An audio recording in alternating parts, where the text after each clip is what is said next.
আসসালামু আলাইকুম ওরহমতুল্লাহি ওবরাকাতুহ। বিসমিল্লাহির রহমানির রহিম। আলহামদুলিল্লাহি রাব্বিল আলামিন, আল আকিবাতু লিল মুত্তাকিন, আসসালাতু ওয়াসসালামু আলা নাবিয়্যিহি মুহাম্মাদিন ওয়া আলিহি ওয়া আসহাবিহি আজমাইন, আম্মা বা'দ। সম্মানিত দিনদার ভাই বোনেরা, আজ আমি কথা বলবো রসুন নিয়ে। বন্ধুরা আমার, ইতোমধ্যেই আমার বেশ কয়েকটা চ্যানেলের মধ্যে রসুনের উপকারিতা, বিশেষ করে তরুণ ও যুবকদের জন্য রসুন খাবার উপকারিতা নিয়ে আমি বেশ কয়েকটা ভিডিও আপলোড করেছি। আলহামদুলিল্লাহ, লাখ লাখ যৌন রোগীরা রসুন খাওয়ার মাধ্যমে তাদের এই সমস্যা থেকে আলহামদুলিল্লাহ উপশম পেয়েছেন, আমাকে জানিয়েছেন, ধন্যবাদ জানিয়েছেন।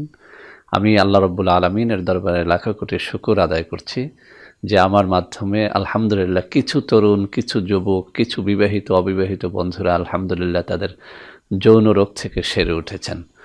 তো বন্ধুরা আমার, ওই সমস্ত ভিডিওর নিচে আমার কিছু অবুঝ বন্ধুরা কমেন্ট করে বলেছেন যে স্যার, রসুন এটা তো কোনো যৌন রোগের ঔষধ নয়। কেউ কেউ আবার যুক্তি দেখিয়েছেন যে রসুন কারাগারে তরুণ যুবকদেরকে খেতে দেয়া হয় শাস্তিস্বরূপ, অর্থাৎ তাদের যৌন শক্তি যেন নষ্ট হয়ে যায়, কারাঘরে বসে যেন তারা কোনো অকারেন্স না করতে পারে, সেজন্য নাকি তাদেরকে রসুন খেতে দেয়া হয়। কেউ কেউ বলেছেন যে রসুন এটি রক্তকে একদম পাতলা করে দেয়। তো বন্ধুরা আমার, আজ মূলত আমার ওই সমস্ত অবুঝ বন্ধুদের এই সমস্ত কমেন্টের আমি উত্তর দিব। সেই সাথে আমি রসুন যে শুধু যৌন রোগ সারে না, আরও অনেকগুলো রোগ যে এই রসুন সারে, তো তার বিষয়ে কিছুটা আলোকপাত করার চেষ্টা করব। আমি এখানে বোঝানোর চেষ্টা করব যে রসুন কোন রোগের জন্য কোন পদ্ধতিতে খেতে হয়, কোন রোগের জন্য কোন পদ্ধতি অবলম্বন করে রসুন খেলে ইনশাল্লাহ ওই সমস্ত রোগ থেকে সেরে উঠতে পারে। তো বন্ধুরা আমার, প্রথমেই ওই কমেন্টের উত্তর দিচ্ছি যে সমস্ত অবুঝ বন্ধুরা বলেছেন যে রসুন এটি আসলে কোনো যৌন রোগের ঔষধ নয়। আমি একটা কথা আপনাদের সবার জন্য বলে দিচ্ছি, পৃথিবীতে আপনি যত বড় ডাক্তারের কাছেই যান না কেন, যদি আপনি তাকে রসুন সম্পর্কে জিজ্ঞেস করেন, তাহলে সে কিন্তু অত্যন্ত কনফিডেন্সের সাথে একটা কথা বলে দেবে যে যে কোনো ধরনের যৌন রোগ এটি কিন্তু রসুন সারিয়ে তুলতে পারে। বন্ধুরা আমার, আমি ওই সমস্ত ভিডিওর মধ্যে বলেছি যে রসুন যদি আপনি সত্যিকার অর্থে রসুন খাওয়ার যে নিয়ম পদ্ধতি রয়েছে সেটা অবলম্বন করে যদি আপনি খেতে পারেন, আপনার যৌন রোগ ভালো হবে। একটা কথা আমি আবারও স্মরণ করিয়ে দিচ্ছি, প্রত্যেকটা ঔষধের একটা নিয়ম রয়েছে। আপনি যদি রসুন আমি যেভাবে খেতে বলেছি আপনি যদি সেভাবে না খেয়ে আপনার মন গড়া ইচ্ছে মতো যদি আপনি খান, আর যদি কমেন্ট করেন যে আমার যৌন রোগ ভালো হয়নি, তো সেজন্য কিন্তু আমি দায়ী না। বন্ধুরা আমার, আমি এখানে একটা সূত্র আপনাদের বলে দেই। কিছু কিছু খাবার আছে যে খাবারগুলো আপনি যদি অত্যধিক পরিমাণে আগুনে ফোটান, আগুনে জাল দিয়ে খান, তাহলে কিন্তু ওই জিনিসটার আদৌ কোনো উপকারিতা আপনি পান না। যেমন ধরেন বন্ধুরা আমার, শাকসবজি আপনি যদি অনেক বেশি পরিমাণে আগুনে ফুটিয়ে খান, জাল দিয়ে খান, রান্না করে খান, তাহলে কিন্তু যারা আধা সিদ্ধ করে খায়, যারা কাঁচা খায়, তাদের থেকে আপনি অনেক কম উপকারিতাটা পাবেন। তদ্রূপ রসুন হচ্ছে এমন একটা খাবার যে খাবারটিকে আপনি ইচ্ছে করলেও যদি আপনি রান্না করে খান, এটাকে যদি আগুনে ফুটিয়ে অনেক বেশি ফুটিয়ে তারপরে খান, তাহলে কিন্তু রসুনের ভেতরে থাকা কার্যক্ষমতাটা একদম হ্রাস পেয়ে যায়। এই জন্যে আমি আমার সবকটা ভিডিওর মধ্যে বোঝানোর চেষ্টা করেছি যে রসুন অবশ্যই আপনাকে কাঁচা খেতে হবে। তো বন্ধুরা আমার, আমি আমার সব বন্ধুদেরকে একটা রিকোয়েস্ট করব, যদি সত্যিকার অর্থেই আপনার যে কোনো প্রকারের যৌন রোগ থেকে আপনি সেরে উঠতে চান, আমি আপনাকে বলবো কন্টিনিউয়াসলি আপনি রসুন খাওয়ার চেষ্টা করেন। এই রসুনটা কাঁচা খাওয়ার চেষ্টা করেন, ইনশাল্লাহ আপনার বীর্য গাঢ় হবে, ইনশাল্লাহ আপনার লিঙ্গ দাঁড়াবে, ইনশাল্লাহ আপনার স্ত্রীকে আপনি অনেক বেশি সময় দিতে পারবেন। বন্ধুরা আমার, এই কথাগুলো আমার মন গড়া কথা নয়, আপনি চেষ্টা করে দেখেন, খেয়ে দেখেন, ইনশাআল্লাহ আপনি উপকারিতাটা পাবেন। তো বন্ধুরা আমার, এবার আমি দ্বিতীয় কমেন্টের উত্তর দিচ্ছি। যারা বলেছেন যে কারাগারে রসুন খাওয়ানো হয় মূলত তরুণ বা যুবকদের যৌন উত্তেজনা হ্রাস করার জন্য, এই কথাটা সম্পূর্ণ একটা ভুয়া কথা। কোনো কারাগারেই কিন্তু রসুন এক্সট্রাভাবে কোনো যুবককে, তরুণকে খেতে দেওয়া হয় না। এই কথাটা আপনারা কোথায় পেয়েছেন, কোন বইয়ের মধ্যে পেয়েছেন, কোন ইতিহাসের মধ্যে পেয়েছেন আমি জানি না, তবে আমার কাছে মনে হচ্ছে যে এই কথাটা সম্পূর্ণ একটা ভুয়া বানোয়াট কথা। এই কথার কোনো ভিত্তি নেই। কোনো কারাগারের বাসিন্দাদেরকেই আসলে আলাদা করে রসুন পানিশমেন্ট হিসেবে অথবা অন্য কোনো কাজের জন্য এটি খেতে দেওয়া হয় না। 3 নম্বর যে কমেন্টটি সেটি হচ্ছে রসুন পুরুষের রক্তকে পাতলা করে দেয়। এই কথাটি সঠিক নয়। মূলত রসুনের কাজ হচ্ছে রক্ত চলাচলটাকে বৃদ্ধি করে দেয়া। আমরা সবাই জানি যে লিঙ্গের ভিতরে যখন রক্ত সঞ্চালনটা একদম ক্লিয়ার থাকে তখন কিন্তু লিঙ্গটা দাঁড়ায়। আর যখন লিঙ্গের ভিতরে কোনো একটা বাধার কারণে রক্ত সঞ্চালনটা বাধাপ্রাপ্ত হয়, অর্থাৎ লিঙ্গের ভিতরে রগগুলো শুকিয়ে যায় অথবা অন্য কোনো কারণে লিঙ্গে যখন রক্ত সঞ্চালনটা বন্ধ হয়ে যায় তখন কিন্তু লিঙ্গ দাঁড়ায় না। মূলত এই রসুনের কাজ হচ্ছে আপনার দেহের সমস্ত জায়গায় রক্ত সঞ্চালনটাকে একদম সচল রাখা। তো বন্ধুরা আমার, এ কারণেই কিন্তু যখন কেউ রসুন খায় তখন কিন্তু তার লিঙ্গের ভিতরে রক্ত সঞ্চালনটা বৃদ্ধি পায়, যে কারণে কিন্তু লিঙ্গ শক্ত হয়, লিঙ্গ দাঁড়ায় এবং স্ত্রীর কাছে গেলে সে বেশি সময় দিতে পারে, অর্থাৎ স্ত্রীর কাছে যাওয়া মাত্রই লিঙ্গটা নুয়ে পড়ে না। তো বন্ধুরা আমার, যৌন রোগের পাশাপাশি রসুন অন্যান্য যেসব রোগকে সারিয়ে তোলে তার মধ্যে 1 নম্বরে রয়েছে হার্ট অ্যাটাক। বন্ধুরা আমার, কোনো ব্যক্তি যদি একটা নির্দিষ্ট নিয়ম মেনে রসুন খায় ওই ব্যক্তির কখনো হার্ট অ্যাটাক হয় না। তো বন্ধুরা আমার, আপনি যদি প্রতিদিন সকালবেলাতে 1/2 ইঞ্চি পরিমাণে আদা থেতো করে তার সাথে 1 থেকে 2টো রসুনের কোয়াকে মিক্স করে এরপরে আপনি খান, তো আপনি হার্ট অ্যাটাকের ঝুঁকি থেকে বেঁচে যাবেন, অর্থাৎ আপনার কখনোই হার্ট অ্যাটাক হবে না। তবে এটি আপনাকে অবশ্যই কন্টিনিউ চালিয়ে যেতে হবে। বন্ধুরা আমার, আমাদের মধ্যে অনেক ভাই বোন রয়েছেন যারা সবসময় এই জয়েন্ট পেন নিয়ে অভিযোগ করে থাকেন। তারা জানিয়ে থাকেন যে জয়েন্ট পেনটা তাদের এতটাই মারাত্মক আকার ধারণ করেছে যে তারা এই জয়েন্ট পেনের কারণে নিত্যদিনের কাজগুলো সঠিকভাবে করতে পারেন না। বন্ধুরা আমার, এই জয়েন্ট পেন থেকে আপনাকে বাঁচার জন্য আমি এই রসুন খাওয়ার একটা পদ্ধতি শিখিয়ে দিচ্ছি। প্রতিদিন আপনি সকালে এবং রাত্রিবেলাতে 1 থেকে 2টো রসুনের কোয়া 1 কাপ কুসুম গরম পানির মধ্যে ছেড়ে দিয়ে এরপরে এই পানি এবং এই রসুনের থেতো করা কোয়াটাকে আপনি খেয়ে ফেলেন। ইনশাআল্লাহ আপনার জয়েন্ট পেন বলতে কোনো কিছু থাকবে না।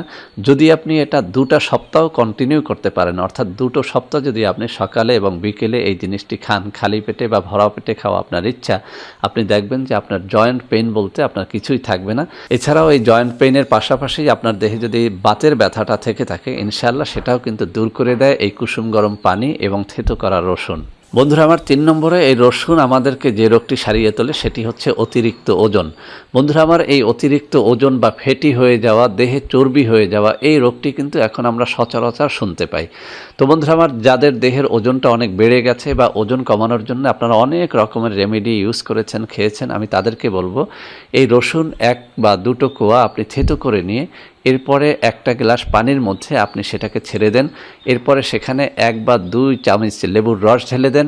এই পানিটাকে হালকা কুসুম গরম করে এরপরে আপনি খেয়ে ফেলেন। এভাবে যদি আপনি দৈনিক একবারও এই 1 গ্লাস পানির মধ্যে 2-3টা রসুনের কোয়া থেতো করে ছেড়ে দিয়ে সামান্য পানিটাকে গরম করে এরপরে সেখানে যদি 1 বা 2 চামচ লেবুর রস মিশিয়ে খেতে পারেন, ইনশাআল্লাহ আমি চ্যালেঞ্জ দিয়ে বলছি আপনার ওজনটা কিন্তু কমে যাবে। এটাও কিন্তু প্রমাণিত। বন্ধুরা আমার, আমাদের এই দেহটাকে পরিপূর্ণরূপে সুস্থ রাখার জন্য সবথেকে বেশি যে জিনিসটি প্রয়োজন হয় সেটি হচ্ছে পেটটাকে ঠিক রাখা। আপনি ডিম খাবেন, দুধ খাবেন, কলা খাবেন, যা কিছুই খাবেন না কেন, সেই জিনিসটা যদি আপনার পেট হজম না করতে পারে তখন কিন্তু আপনি সুস্থ থাকতে পারেন না। তো বন্ধুরা আমার, এই পরিপাকতন্ত্রের গোলযোগ বা পেটে যদি বদহজম থাকে তখন কিন্তু আপনি এমনিতেই অসুস্থ হয়ে যান। কোনো খাবারই কিন্তু আপনাকে সারিয়ে তুলতে পারে না। অনেক যৌন রোগীরা বলে থাকেন যে অনেক খাবার খেয়ে দেখেছি আমার যৌন রোগ ভালো হচ্ছে না। আমি তাদেরকে বলবো আগে পেটের দিক নজর দেন। তো বন্ধুরা আমার, এই পরিপাকতন্ত্রটাকে কিন্তু একদম সুস্থ করে দিতে পারে রসুন এবং আদা। বন্ধুরা আমার, যাদের পেটে গোলযোগ রয়েছে আমি তাদেরকে বলবো খাবারের শুরুতে আপনি 1 ইঞ্চি পরিমাণে আদা থেতো করে নেন, তার মধ্যে আপনি 2 থেকে 3টা রসুনের কোয়া থেতো করে মিক্স করে নেন। এবার এই ভর্তাটাকে আপনি ভাতের নেলার সাথে মিক্স করে এরপরে খেতে থাকেন। প্রতিদিন যদি এভাবে আপনি খাবার অভ্যাস করেন, আমি আপনাকে চ্যালেঞ্জ দিয়ে বলছি আপনার পেটের গোলযোগ বলতে কোনো কিছুই থাকবে না ইনশাআল্লাহ। আমাদের মধ্যে এরকম অনেক ভাই ও বোনকে দেখি যারা একটুখানিতেই কিন্তু একদম রোগাক্রান্ত হয়ে পড়েন। তো বন্ধুরা আমার, এই রসুনের একটা অন্যতম কাজ হচ্ছে আপনার আমার দেহের মধ্যে রোগ প্রতিরোধ ক্ষমতাটাকে বৃদ্ধি করে দেয়া। যে ব্যক্তি নিয়ম করে কুসুম গরম পানির মধ্যে 1টা বা 2টো রসুনের কোয়া থেতো করে ছেড়ে দিয়ে এই পানিটা এবং এই রসুনের কোয়াগুলো খেয়ে ফেলে, এই ব্যক্তির দেহের ভিতরে রোগ প্রতিরোধ ক্ষমতাটা অন্যের থেকে অনেক বেশি বেড়ে যায়। যে কারণে গবেষকরা প্রমাণ করে দেখিয়েছেন যে ব্যক্তি এভাবে দৈনিক 1টা বা 2টো কোয়া রসুন কুসুম গরম পানির সাথে মিক্স করে খায়, এই ব্যক্তি সচরাচর রোগে আক্রান্ত হয় না, অর্থাৎ তার দেহের ভিতরে থাকা রোগ প্রতিরোধ ক্ষমতাটা কিন্তু অনেক বেড়ে যায়।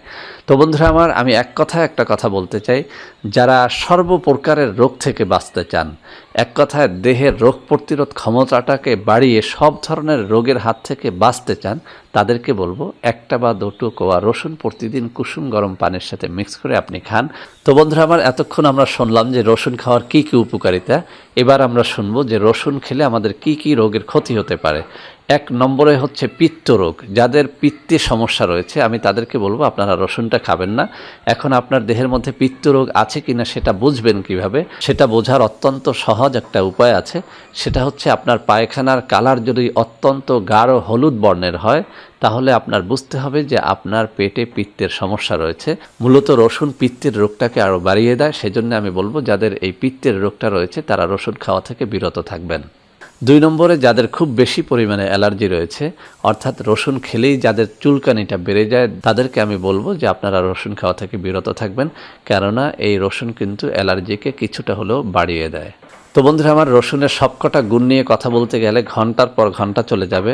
এমনিতেই ভিডিওটি অনেক লং হয়ে গেছে, আজকে আর ভিডিওটি বাড়াবো না। বন্ধুরা আমার, আমি আশা করি আজকের এই ভিডিওটি আপনাদের অনেক অনেক কাজে দেবে।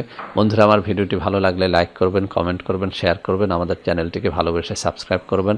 আল্লাহ হাফেজ। বন্ধুরা আমার, আপনাদের মধ্যে অনেকেই আমাদের প্রোডাক্ট ক্রয় করতে গিয়ে প্রতারিত হচ্ছেন।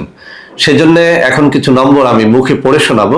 এই সব নম্বরে প্রোডাক্ট অর্ডার করলে আপনারা ইনশাআল্লাহ প্রতারিত হবেন না। 01335096001, 01335096002, 01335096003, 01335096004, 01335096005, 01335096006। এছাড়াও বন্ধুরা আমার, আমাদের একটা হটলাইন নম্বর রয়েছে। এই নম্বরটি 24 ঘন্টা আপনারা খোলা পাবেন, 09647450450। বন্ধুরা আমার, এছাড়াও সারা বাংলাদেশের সবকটা অফিসের নম্বর এখন আমি হাতে তুলে ধরে দেখিয়ে দিচ্ছি। এই সব নম্বরে আপনারা প্রোডাক্ট অর্ডার করলে প্রতারিত হবেন না ইনশাআল্লাহ।